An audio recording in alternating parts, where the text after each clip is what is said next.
This next video focuses on painting and ceramics in China, primarily around the year 1000, although we're going to look at examples going earlier than that and slightly later, focusing at the end on the Song Dynasty.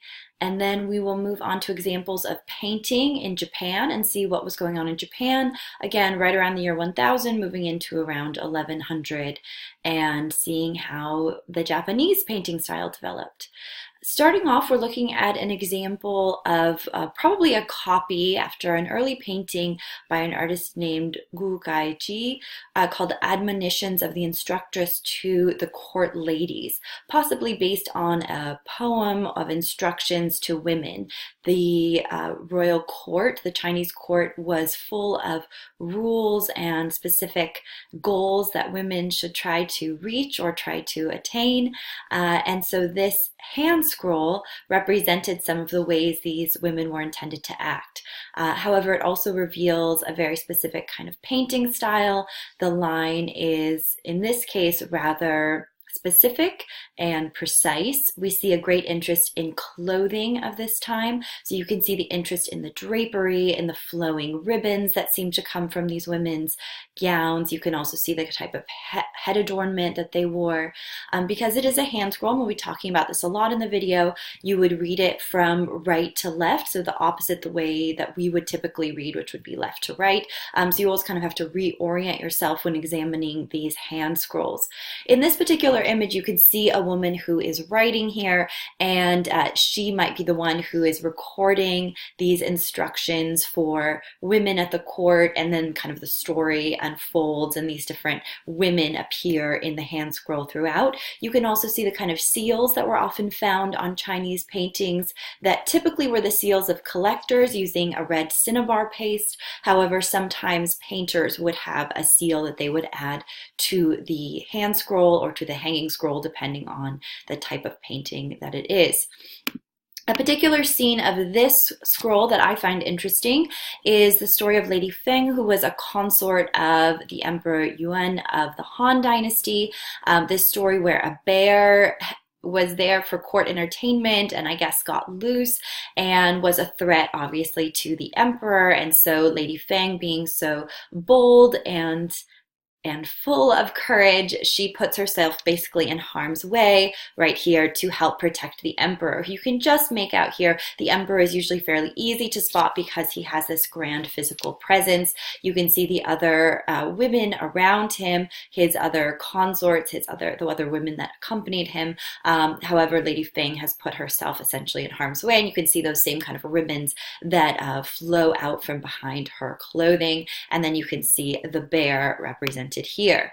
So details about hand scrolls. Hand scrolls are meant to be viewed by only one or two people. It's an intimate experience. They're unrolled from right to left, and I have a video in my playlist that go over kind of that process of unrolling the hand scroll and how you examine it, and the incorporation of calligraphy and inscriptions as well.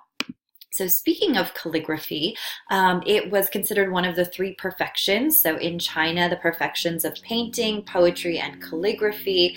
Calligraphy literally means fine writing, and in the 3rd and 4th centuries, handwriting with a brush became a revered art form and grew in importance after that. As we move on, you probably have noticed that many of these are considered copies or copy after a particular artist, and that's something that we struggle with Chinese painting. Exactly, when are we looking at an original and when are we looking at a copy? And this is because copying was an important part of learning and also a revered historical practice. But there was a government official of the early Tang Dynasty named Yan Liben. He created a scroll called the 13 Emperors Scroll, again read from right to left. In this particular case, we're seeing the Emperor Wendi of the Chen Dynasty, so an earlier dynasty. And what's interesting about this scroll is you can clearly compare these rulers from different time periods. You can get the sense of who might have been easily distracted by the attention of women. So we see this emperor on an elevated platform, a marker of his status, a marker of his royal authority, but the idea that his presence isn't so physically imposing. We actually see larger emperors on this particular scroll, and the idea that these types of women may have easily distracted him. We can see in these other representations that you have, again, larger, physically imposing rulers. You also see really interesting changes in historical costume because these 13 emperors come from different time periods, from different dynasties, and all of this is reflected in the scroll, in the hand scroll. So there you can see how it could be read as part of multiple emperors. So you can see how this particular emperor is kind of medium sized. This one's a little bit larger, but in fact, I believe it was his nephew who took power from him. So this idea that people are trying to take his power. Both of these emperors seem to have been easily distracted by the attention of those in their court. Moving on to the Tang Dynasty, we see moving into a really important scroll from the Tang Dynasty that's probably a Southern Song copy, so copied after a later, or copied in a later dynasty. Again, this issue of copies, that's always a bit confusing, but a very famous scroll called the Night Revels of Han Xizai. So Han Xizai was a political advisor to a Tang emperor named Emperor Li Yu, dating to right around the end of the Tang Dynasty, and this individual, Han Xizai, had rejected the emperor's offer to become his prime minister, and the emperor had begun hearing these rumors that in the house of Han Xizai there were these kind of illicit activities going on, activities that were only intended to happen in the entertainment quarter of the capital. And so they kind of infiltrate the space, and they learn that all these kind of activities are going on. So music is being played. You can see the musical activity here. Sexual activities are going on. You have the illusion, or you have this clear, it's pretty clear, that you have these figures underneath kind of rumpled sheets or rumpled blankets that frames both sides of this hand scroll as you read along it. Han Xizai is represented multiple times in what we'd consider a continuous narrative, so he appears again and again.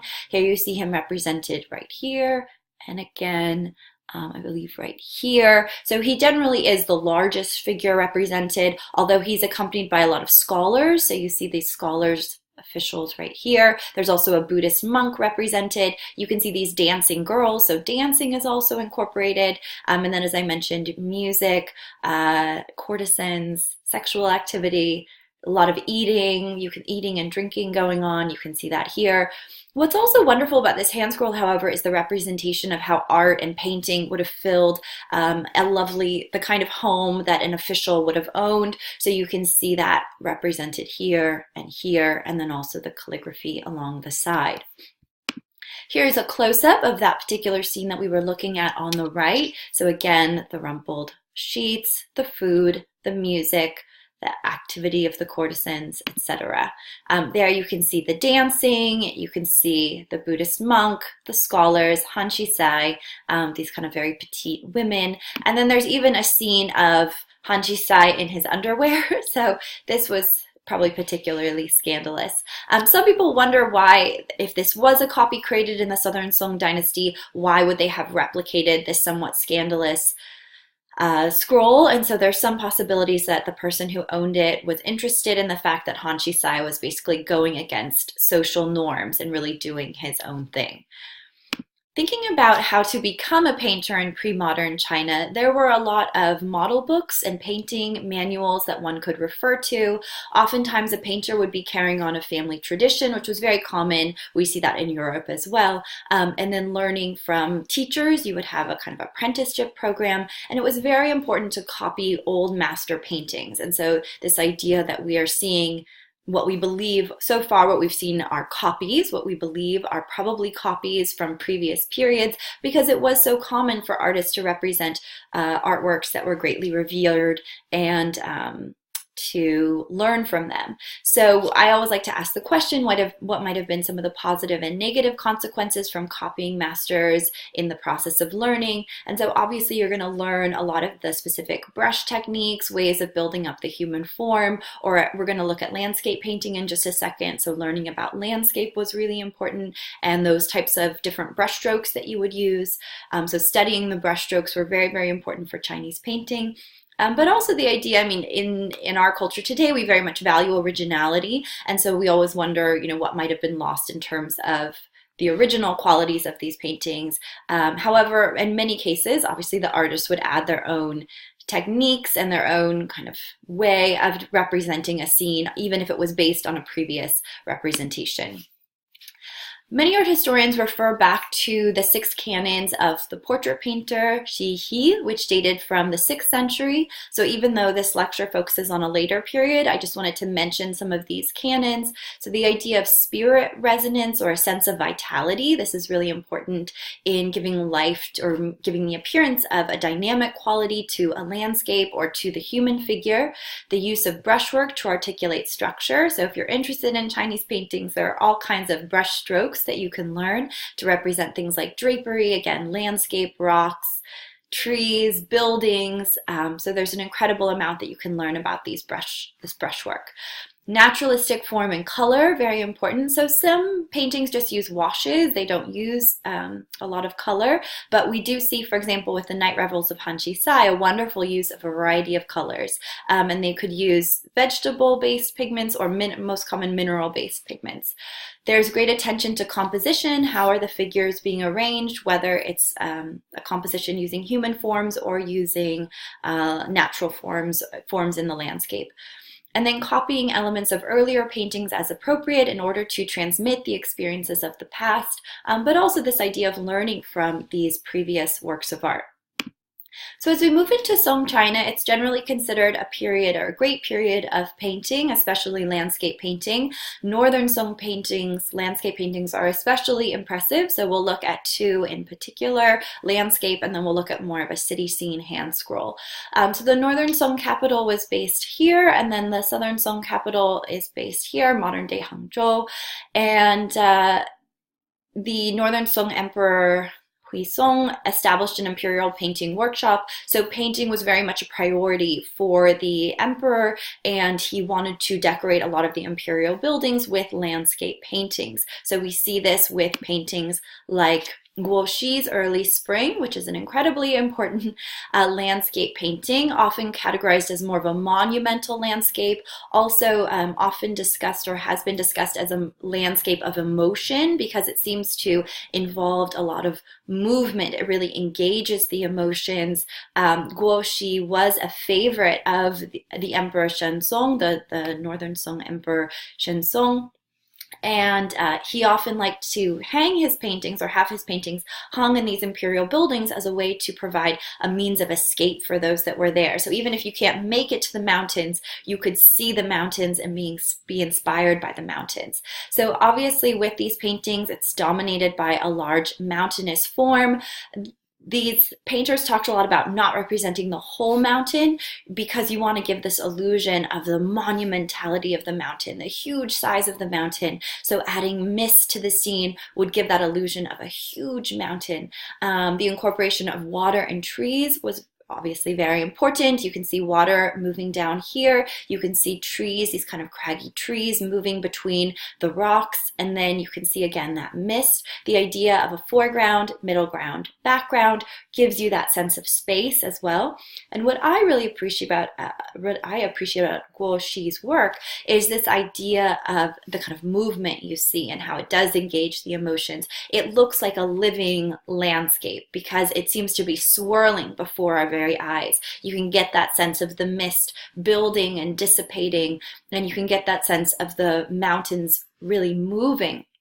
And so this was a time of Neo-Confucianism as a philosophy, so this kind of return to Confucianism, a concern with earthly things, but also connecting Confucianist thought with Buddhism and with Taoism as well. So kind of that linking of man's experience with nature. So there are representations of human forms here. It's just very hard to see. If we zoom into this section, so right here, you can see the human form. You can also see the presence of lots of collector's seals. Guoshi also added his own seal. He was very proud of his work, and he was a well-known painter at the time and seems to have appreciated personal fame to a certain extent, whereas other painters were much more subtle about putting their names on their paintings. But I did want to demonstrate that there is a human form, but just that idea that nature is so much grander than the human form. Moving on, we're going to look at a work that's slightly earlier than Guoxi's Early Spring. This is a very famous work by Fan Kuan called Travelers Among Mountains and Streams. So again, there is a human presence here. It's just very, very hard to see. Again, the mountain really fills the composition. There has been some discussion as to the mountain symbolizing certain things like the emperor or the Buddha, but most likely Fan Kuan was someone who eventually moved to the mountains himself and really retreated from the life at the capital, and so this idea of him appreciating the life of living as a hermit in the mountains. After the fall of the Tang dynasty, there was a lot of chaos in China. There was this division in China, and so the Song dynasty did bring about this reunification of China. However, there was kind of this memory of the time of the chaos of China after the Tang dynasty, and many people did retreat to the mountains during this time. And so there is this affinity and this kind of idea of being drawn to the mountains, and that was something that Fan Kuan experienced. So again, slightly earlier than Guoxi's Early Spring, and it is more of a kind of a concrete representation of the mountain. This is sometimes called a landscape of truth rather than the landscape of emotion that we saw with Early Spring.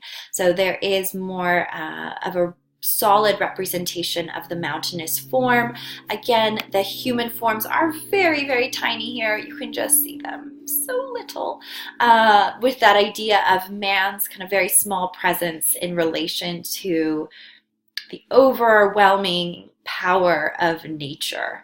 Again, that use of kind of mist between, I would say, the foreground and the middle ground, giving that sense of the scale of the mountain. Again, you don't want to represent the whole mountain or the whole river, because it makes everything look smaller. You want to give that illusion of the mountain pushing beyond the picture plane, and this is what we'd call a hanging scroll. So a hanging scroll would be placed onto kind of a banner that would be weighted with a piece of wood at the bottom to give it overall structure.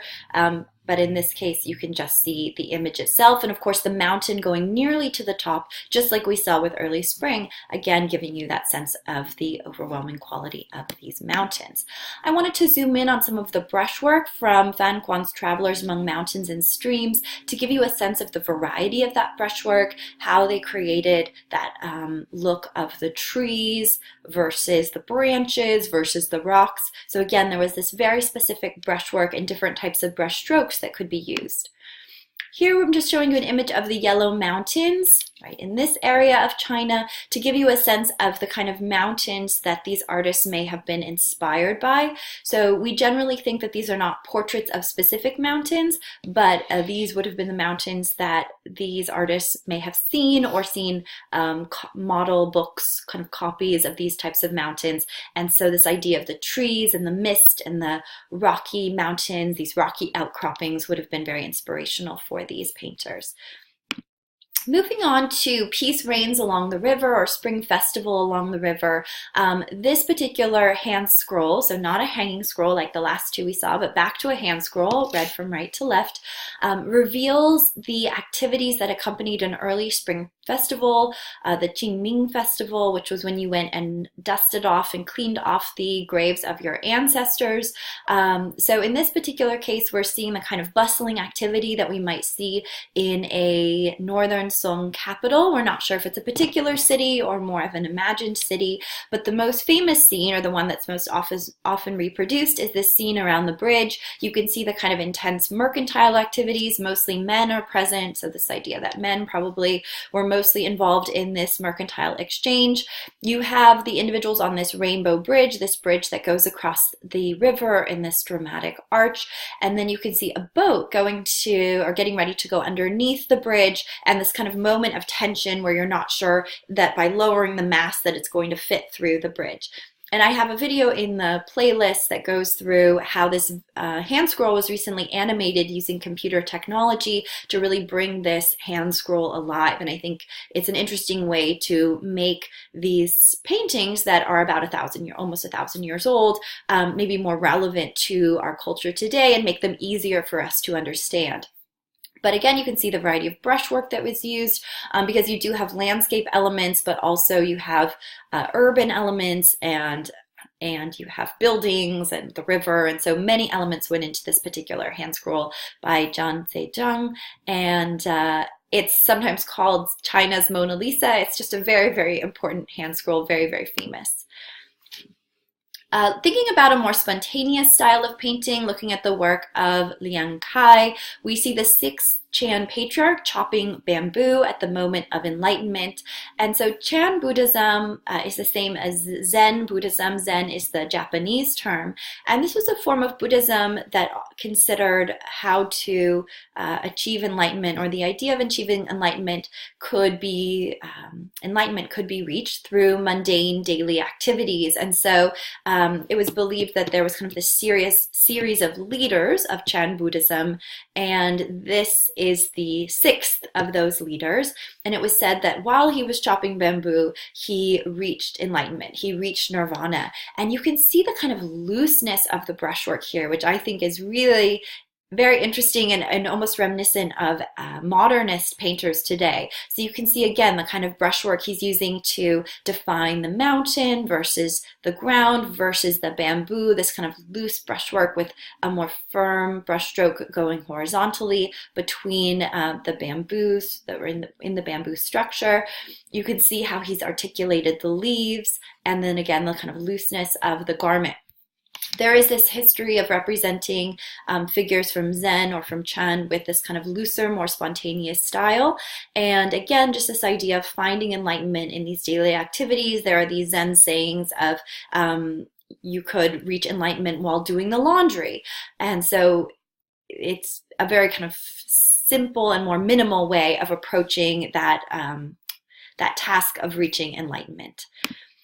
I didn't want to neglect the wonderful ceramics that we see from the Song period, and so just to show you 2 examples, this is dingware. So dingware is a type of porcelain, so thinking of using that more refined clay, that kaolin clay that could be fired at an incredibly high temperature. It could be created to be very smooth or very thin, and when you strike it with your finger, it makes a lovely sound. Also, it can be formed so thinly that you could actually see through it. It has a translucency to it.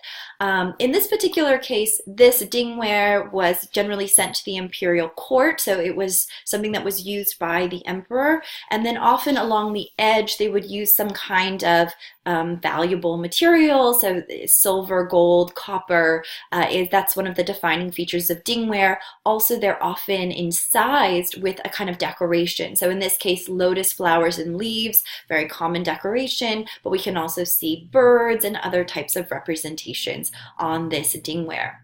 Again, porcelain is fired at a very, very high temperature and generally very strong, even though it is this very thin type of ceramic. And of course, as we continue to move on, Chinese porcelain becomes incredibly famous worldwide.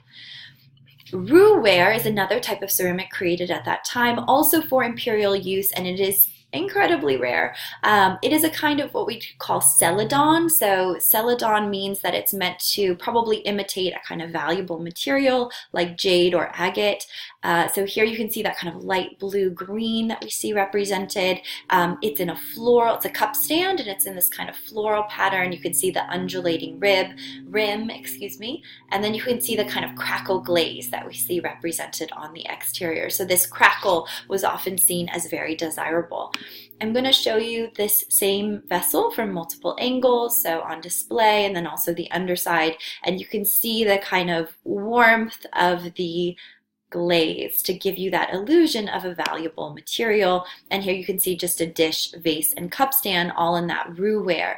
And again, it's wonderful to see these dishes up close because you can see that great crackle to the glaze. This is stoneware, not porcelain, fired at a slightly lower temperature. Moving on to Japan, we're going to quickly go through a few types of paintings common during the Heian period. This is where the court has left behind the capital of Nara, which we've looked at previously, and moved to a new capital, modern-day Kyoto. This becomes somewhat common with the idea of leaving behind older kind of political issues from the previous capital. Some people think of it as a kind of cleanliness. You're moving on to a new clean place, starting a new period, a new dynasty. Also, the older capital, many people thought that the Buddhist religious orders, religious groups had become too powerful in the government, so they were essentially leaving that behind. A very common and wonderful type of painting that we see at this time, or interesting iconography that we see, is called the Amida Raigo, which is the descent of Amida in this cloud-like form, where the Amida Buddha is framed. So this is the same as the Amitabha Buddha, or Amida Buddha, so Amida in Korea, Amitabha in China. But this Buddha who could provide you passage to paradise, often framed between Kannon, the Bodhisattva of compassion, and Seshi, the Bodhisattva of wisdom. But you get this sense of kind of a loud and festive activity or moment as the Buddha descends towards you. It was very common that this type of image would be hung in the room of a dying individual. So someone who was about to move on to the next life, hopefully to Amida's paradise, that this would be hung in the room as reassurance that Amida was coming to collect you, that Amida was coming to take care of you. You can still see with this particular Amida Buddha, those remnants of Tang China, with that fuller Buddha, the kind of rings around the neck and the broadness of the shoulders. So you definitely wanted to go to Amida's Western Paradise, to the Pure Land, because there was this general threat that if you'd committed sins in your life, you could become a hungry ghost, you could go to the hell of the giant rooster, the hell of pus and blood, the hell of measures, if you cheated your clients with improper weights and measures. So there were all these kind of threats that if you'd committed sins, you would go to a terrible place. And so Amida's paradise was definitely the place you wanted to go. I'll show you a representation of these hungry ghosts at the end of the lecture. Here's just a detail of Kannon holding a lotus blossom to collect the souls of the Pure Land Buddhists at their death. And then you can see the little miniature Amida in his headdress. Very colorful, really beautiful, this kind of flowing drapery again. And again, that swirling quality of the clouds, which is really extraordinary. And Kannon sits in a lotus blossom as well. Probably the most important paintings from this period come from the Tale of Genji, which is generally thought to be the earliest surviving novel. It's this incredibly complicated novel that has 50 chapters, over 50 chapters, and over 400 characters. This tale was written by a Japanese noblewoman, Murasaki Shikibu, who was familiar with court culture. These images date to the 12th century, and the novel itself focuses on the romances of Genji, who was a son of the emperor and a concubine, so kind of an illegitimate son, although he has all these relationships, these extramarital affairs, but his great love is a woman named Murasaki. Eventually she passes away, so there's tragedy that's incorporated in this, and again, there's wonderful videos all about the Tale of Genji, so please check those out, but I want to focus in on these images. So the images reveal to us the preferred styles of women, what women should look like at this time. Long dark hair, we see these dramatic eyebrows, tiny mouths. Their teeth were actually blackened at this time, so you can make that out in some of the images. Their clothes are overwhelmingly elaborate and large. You can see the kind of decoration, the kind of landscape paintings that one would encounter in court culture on screens, dividing rooms. But you get the sense of people kind of telling secrets and sharing what's going on, and you get to peek in from the roof above. And so this is the first illustration of the Azumaya chapter from the Tale of Genji. It's an emaki, that's the term for a picture scroll in Japan, and this is called the Yamato-e style, which is the classical Japanese painting style, which has a floating quality to it. The type of perspective we're seeing here is called oblique perspective, where a three-dimensional object is rendered with the front and back to be parallel, and the side planes are drawn at a 45-degree angle. And essentially here again, it's like the roof has been taken off and we get to peer in, but it's not like one-point perspective where everything is diminishing as you move to the back. Here, the front and the back are remaining parallel.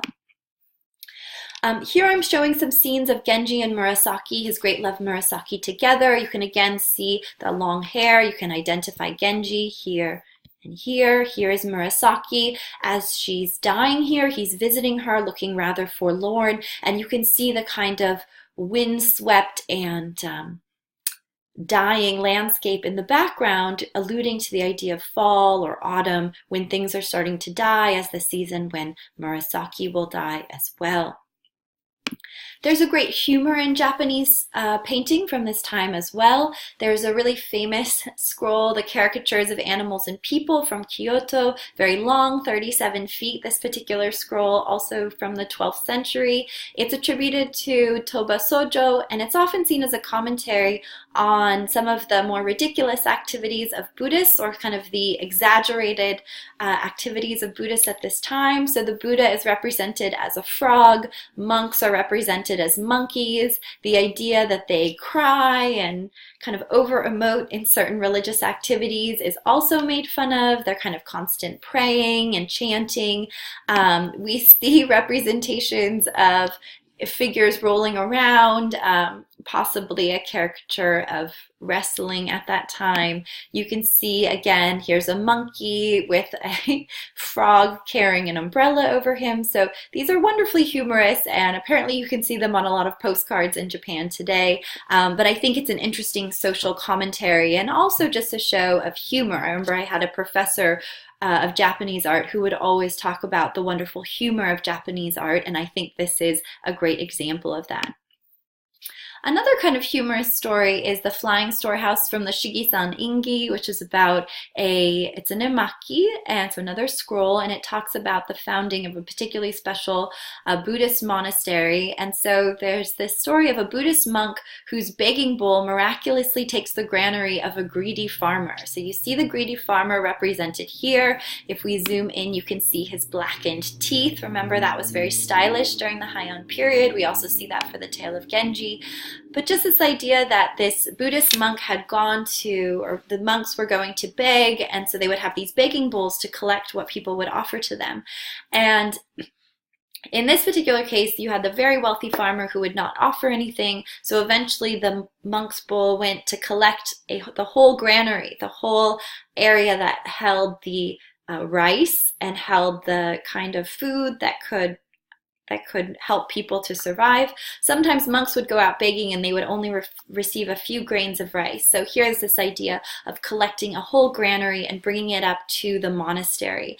So this very miraculous occurrence and basically punishment for a farmer who was unwilling to share. So again, here's the farmer with those blackened teeth, and then you can see the begging bowl right underneath the granary carrying it up to be shared.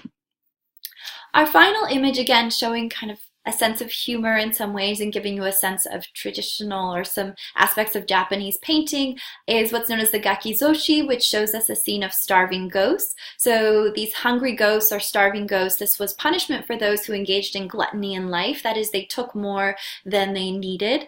And there's this idea in Buddhism that if you're eating, you should eat only until you're 6/10 full. So you don't need to eat until you're completely full. You don't need to take more than you need.